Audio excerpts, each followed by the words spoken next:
आज प्रधानमंत्री मोदी अपने संसदीय क्षेत्र वाराणसी में मौजूद हैं। वो दिन के दौरे पर वाराणसी आए। प्रधानमंत्री नरेंद्र मोदी अपने दौरे के दौरान काशी और पूर्वांचल को करीब 19,000 करोड़ की सौगात देंगे। आज पीएम मोदी ने कई कार्यक्रमों में शिरकत की। प्रधानमंत्री मोदी बाबतपुर एयरपोर्ट से शहर की ओर बढ़े तो रोड शो के दौरान हजारों कार्यकर्ता उनकी एक झलक पाने के लिए खड़े दिखाई दिए।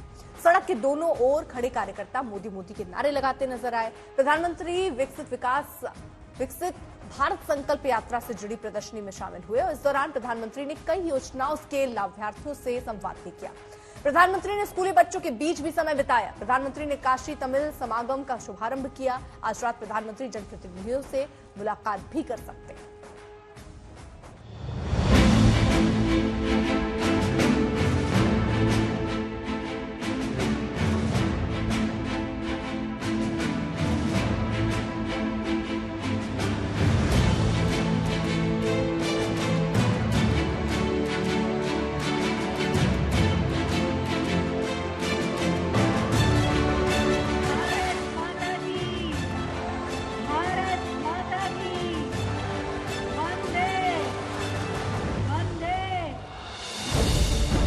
काशी में मोदी का मेगा शो, वाराणसी में नमो नमो। प्रधानमंत्री नरेंद्र मोदी आज 2 दिन के दौरे पर अपने संसदीय क्षेत्र वाराणसी पहुंचेंगे। इस दौरान पीएम मोदी काशी और पूर्वांचल को 19,000 करोड़ से ज्यादा की सौगात देंगे।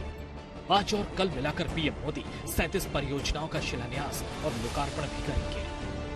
प्रधानमंत्री मोदी के रोड शो में हजारों कार्यकर्ता उमड़ पड़े। सड़क के दोनों ओर कार्यकर्ता मोदी मोदी के नारे लगाते रहे। मोदी का काफिला सामने से आ रहा है और ये बनारस की धरती पर 3 स्टेट जीतने के बाद फूलों से स्वागत किस तरीके से आप तस्वीरों में देखिए। सामने प्रधानमंत्री का काफिला और लोग फूलों से बारिश करते हुए साफ तौर से इस बनारस में यहाँ पर आप देखिए कि लोगों जय जयकार के साथ यहाँ पर इसके साथ ढोल नगाड़ों से प्रधानमंत्री मोदी का स्वागत किया जा रहा है। काफिला देखा मोदी जी का देखिए है। हाँ, मोदी कहेंगे मोदी जी हैं तो मुमकिन है और हमारे देश के लिए मोदी उतने ही उपयोगी हैं जितने कि पहले रामकृष्ण रहा करते थे। आज रोड शो के दौरान एक एम्बुलेंस पीएम मोदी के काफिले में फंस गई थी और जैसे ही इसकी जानकारी पीएम मोदी को हुई, काफिला रोककर एम्बुलेंस को तुरंत रास्ता दिया गया। रोड शो के बाद पीएम मोदी सीधे सड़क मार्ग से छोटी कटिंग पहुंचे, जहां वो कटिंग मेमोरियल स्कूल ग्राउंड पर लगी विकसित भारत संकल्प यात्रा प्रदर्शनी में शामिल हुए। पीएम मोदी ने आंगनबाड़ी कार्यकर्ताओं से भी मुलाकात की। देखिए विकसित भारत संकल्प यात्रा से जुड़ी प्रदर्शनी में पीएम मोदी ने कैसे अलग अलग स्टॉल पर मौजूद लोगों से मुलाकात की। पीएम ने आयुष्मान योजना समेत कई योजनाओं के लाभार्थियों से भी संवाद किया। पीएम मोदी ने उज्ज्वला योजना के लाभार्थियों से बात की।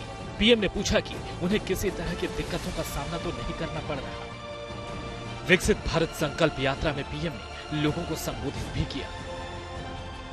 देश को सबसे ध्यान देना वाला काम जो है वो ये है कि सरकार जो योजना बनाती है, जिसके लिए बनाती है, जिस काम के लिए बनाती है, वो सही समय पर बिना किसी परेशानियों के वो योजना उस तक पहुंचे। पीएम मोदी ने कुछ समय स्कूल के बच्चों के बीच भी बिताया। पीएम ने बच्चों से कुछ सवाल किए। इस दौरान वो मुस्कुराते नजर आए। छोटी कटिंग के बाद पीएम मोदी नमो घाट पहुंचे। यहां प्रधानमंत्री ने मां गंगा को नमन करने के बाद काशी तमिल समागम का शुभारंभ किया। पीएम ने यहां लगे उत्तर दक्षिण भारत के हस्तशिल्प प्रदर्शनी का भी जायजा लिया। पीएम मोदी आज रात बीएलडब्ल्यू गेस्ट हाउस में कुछ जनप्रतिनिधियों और पार्टी के पदाधिकारियों से भी मुलाकात कर सकती है। वो इसी गेस्ट हाउस में रात्रि विश्राम करेंगे। रोशन जायसवाल, पीयूष मिश्रा के साथ आशीष श्रीवास्तव, वाराणसी, आज तक।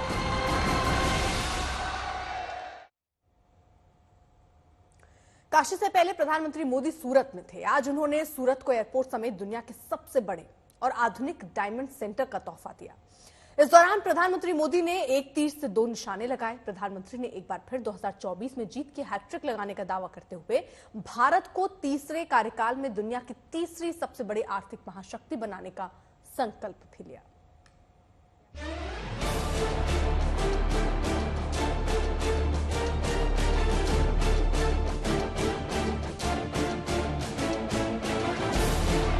तीसरी पारी में भारत दुनिया की टॉप 3 इकोनॉमी में जरूर शामिल होगा।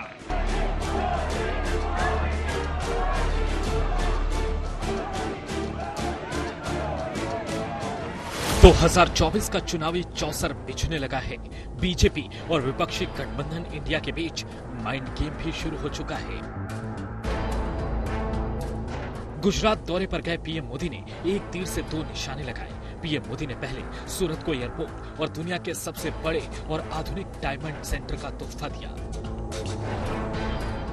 उसके बाद पीएम मोदी बोले वो अपनी तीसरी पारी में भारत को दुनिया की तीसरी सबसे बड़ी अर्थव्यवस्था बनाकर दिखाएंगे। यानी एक तरफ 2024 में लगातार तीसरी जीत का दावा और दूसरी तरफ भारत को आर्थिक मोर्चे पर बड़ी कामयाबी दिलाने का संकल्प।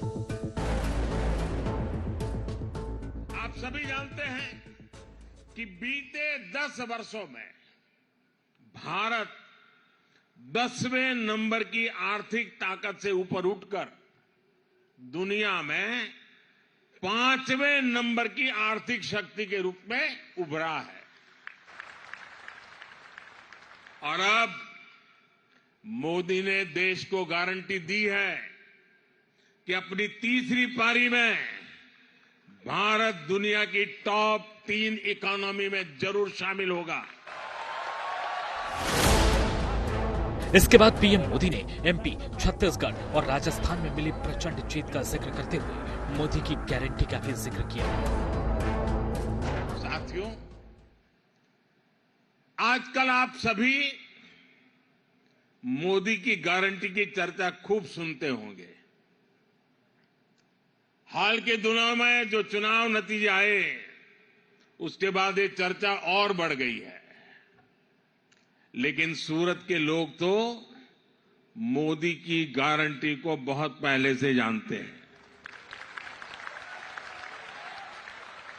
यहां के परिश्रमी लोगों ने मोदी की गारंटी को सच्चाई में बदलते देखा है।